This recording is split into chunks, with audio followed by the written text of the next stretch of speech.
As soon as I found out that Da Vinci, he's the Bitcoin maximalist here, was going to be debating Matt Hamilton, I felt bad for Da Vinci because he never even stood a chance.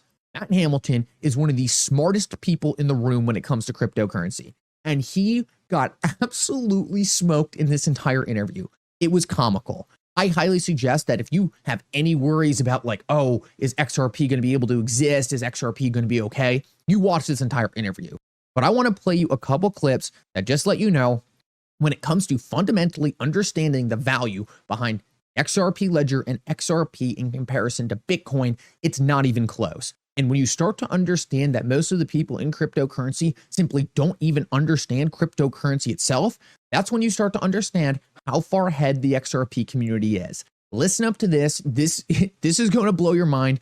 I have two clips for you, and it's not even close when you start to fully understand that a lot of the Bitcoin people just really don't understand any realistic view of where the world is going. Listen up to this. I think that is a really good reason for cryptocurrencies and, you know, deflationary cryptocurrencies like XRP that have a finite supply that can't be inflated specifically, you know, meet that requirement. One of the biggest issues with Bitcoin is its scalability. You know, it's whatever it is, 7 transactions or 10 transactions a second, whatever it can do. Then, you know, every person in the world is going to be, if they wanted to use Bitcoin, they can make 2 transactions in their entire lifetime, and that would be the capacity used up. So that right there is already mind-blowing. Imagine trying to scale Bitcoin to the entire world and you get 2 transactions in your lifetime. It just doesn't work. Like, there's no other way to put it.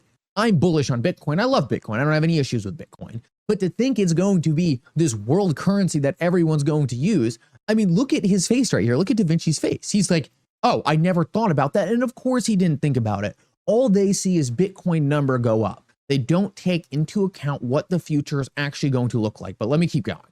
So the only way in which Bitcoin can actually kind of scale to be usable is to have additional things like layer 2 networks or custodial networks or whatever that, unfortunately, in making it more useful, remove a lot of the very key, interesting concepts that Bitcoin is known for, right? And that Bitcoin uses. So I totally agree. Bitcoin was revolutionary. It was great when it came out. It was fantastic. And I totally agree with what you're saying in terms of its goals. The problem being is that from a pragmatic point of view, it's just not usable in society with the number of people that want to be able to use it, right? The transaction fees are just too high, and they're going to get higher. As the mining subsidies disappear, then the fees are going to get higher and higher, and it's going to be your banks, your rich people, whatever, they're going to use it, because the everyday person is just simply not going to be able to afford to transact on Bitcoin. So they're going to have to use layer 2s that just, most of those remove the interesting aspects that make Bitcoin unique.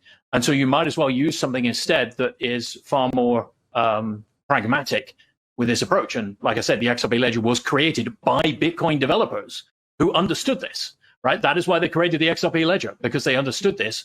And one of the first use cases of Bitcoin, of the XRP Ledger, was to tokenize Bitcoin.